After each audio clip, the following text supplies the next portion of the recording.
দুনিয়াদার কিছু আলেম যে আছে, এরা বলে তোমাদের সবাই যাব 40 মিনিট বয়ান করব, 1,25,000 টাকা দিতে হবে। বলে কিনা? কমিটি যদি বলে এত টাকা আমাদের তবিলে নাই, তখন মৌলবী কয় আলেমের প্রতি মহব্বত থাকলে টাকা যেভাবে পারো গিয়া জোগাড় করো।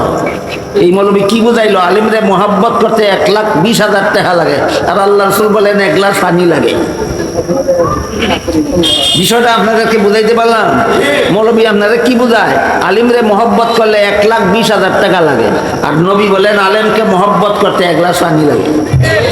এই মৌলবীর কথা মতো আলিম মহব্বত করবেন না নবীর কথা মতো? হ্যাঁ, এটা মনে রাখবেন, বলবেন না কোনোদিন।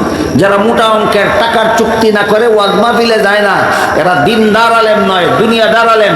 এরা আপনাদেরকে জাহান্নাম থেকে বাঁচাবার জন্য বয়ান করে না, পকেট গরম করার জন্য বয়ান করে।